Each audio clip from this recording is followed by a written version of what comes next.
Eksekusi sebuah rumah di Jalan Gading Pantai 2 Surabaya, Jawa Timur berlangsung ricuh.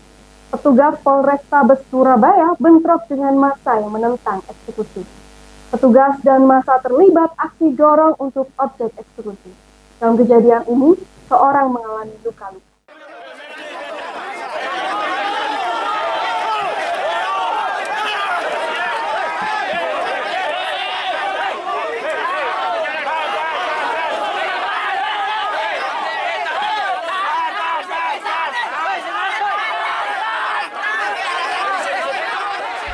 Proses eksekusi sebuah rumah di Jalan Gading Pantai, Surabaya berlangsung ricuh. Aparat kepolisian dari Polrestabes Surabaya bentrok dengan massa yang menolak eksekusi. Dalam aksi itu, seorang massa jatuh dan mengalami luka akibat aksi saling dorong. Proses eksekusi berjalan alot karena massa menolak eksekusi dan menghalang-halangi langkah jurusita untuk melakukan eksekusi.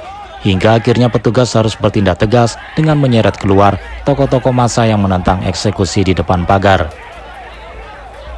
Setelah melakukan pembacaan eksekusi, petugas langsung membongkar paksa pagar rumah yang dikunci rapat oleh penghuni. Penghuni menolak jalannya eksekusi karena kasus masih dalam proses gugatan. Meski demikian, petugas tetap bersikeras melaksanakan perintah eksekusi pengadilan negeri.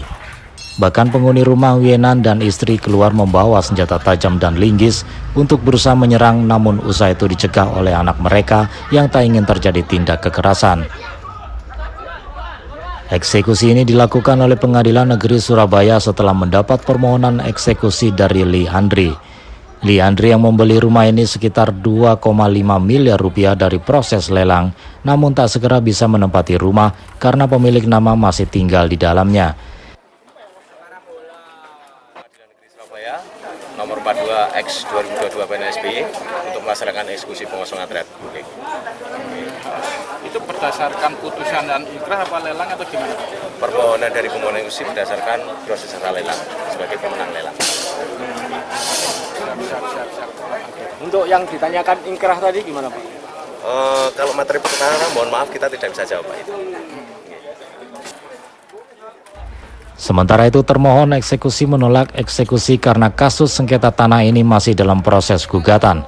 Termohon menolak karena rumah yang dipinjamkan sebagai jaminan di bank telah berpindah tangan tanpa sepengetahuan pemilik rumah, sehingga mereka melakukan gugatan proses hukum. Eksekusi hari ini sebenarnya kalau saya lihat itu satu hal yang prematur karena masih ada upaya hukum yang belum ingkrah. Jadi ada proses kasasi yang belum ingkrah sehingga putusannya ingkrahnya belum ada. Nah, mungkin untuk teman-teman semua, jadi satu pelajaran, ini salah satu kekosongan hukum yang ada di Indonesia. Jadi sertifikatnya kan dipinjam saudara. Yang punya rumah itu tidak pernah menerima surat peringatan, padahal lelang itu harusnya ada surat peringatan. Nah, surat peringatan diserahkan kepada debitur. Jadi yang punya rumah tidak pernah menerima surat peringatan. Pemberitahuan nggak ada, hanya langsung pemenang lelang tereksekusi. Jadi itu salah satu kekosongan hukum di Indonesia. Cari makan kok nggak pakai cara halal sih. Bikin susah orang. Lepas kacamatanya. Anu topengnya lepas. Jangan sampai kacamata. Sementara Nyonya Wienan terus meronta dan melampiaskan amarahnya kepada Li Andri yang datang di lokasi jalannya eksekusi. Meski demikian, proses eksekusi tetap berlangsung dan seluruh barang-barang milik penghuni rumah diangkut menggunakan truk untuk disimpan di gudang penyimpanan. Nyoman Stadi, Surabaya TV.